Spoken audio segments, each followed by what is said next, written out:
قرآن کریم فرقان حمید 15 پارہ سورہ بنی اسرائیل میں پڑھ رہا تھا.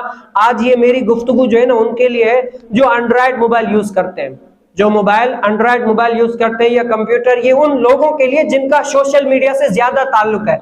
جب میں قرآن کریم فرقان حمید کی بنی اسرائیل سورت کی اور 15 پارے میں یہ تلاوت کر رہا تھا نا, اللہ رب العالمین مفہوماً ارشاد فرماتا ہے کہ جو اسراف کرتے ہیں نا, جو اسراف کرتے ہیں, جو حد سے بڑھ جاتے ہیں, اللہ رب العالمین ان کو پسند نہیں کرتا. اور فضول خرچی کرنے والا کیا ہے؟ شیطان کا بھائی ہوتا ہے. اب اسراف کیا ہے؟ جہاں پر 10 روپے خرچ کرنے چاہیے تھے وہاں پر اگر بندہ 20 روپے خرچ کرے تو یہ بھی کیا ہے؟ اسراف میں آتا ہے, اسراف کے زمرے میں آ جاتا ہے. اللہ رب العالمین اس کو پسند نہیں کرتا.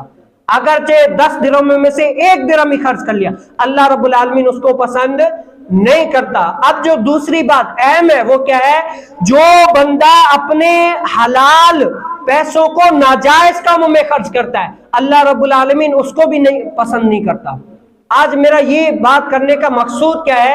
آج میں بھی اینڈرائڈ موبائل یوز کرتا ہوں, آپ بھی اینڈرائڈ موبائل یوز کرتے ہیں. سوشل میڈیا میں بھی استعمال کرتا ہوں, آپ بھی سوشل میڈیا استعمال کرتے ہیں, ہر کوئی کرتا ہے.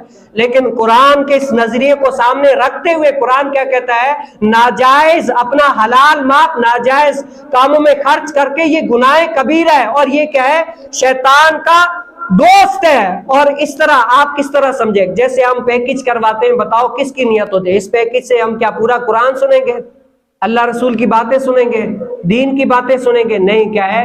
ہم اس پیکج کے ذریعے سے کیا کرتے ہیں؟ گانے اپلوڈ بھی کرتے ہیں, سنتے بھی ہیں, فارورڈ بھی کرتے ہیں ادھر ادھر, یعنی بھیج رہے ہوتے ہیں اپنا دن پاس کرنے کے لیے. یہ سوشل میڈیا پر ناجائز طریقے سے وہ دیکھ رہے ہوتے ہیں. تو اللہ کا قرآن کیا کہتا ہے؟ اپنے حلال کمائی کو بھی یہ حرام میں تصرف کر دیتے ہیں. اب یہ ان کا خرچ کرنا تو گناہ, پھر دیکھنا گناہ, پھر یہ دیکھ کر آگے فارورڈ کرنا گناہ, پھر یہ اپلوڈ کر رہا ہے تو کیا ہے؟ یہ اپلوڈ کرنا بھی کیا ہے؟ گناہ ہے. اب اللہ رب العالمین نے تو اس کو پاک حلال کمائی دی تھی, اب حلال کمائی میں سے بھی کیا کر رہا ہے؟ وہ اپنی کمائی کو حرام کر رہا ہے.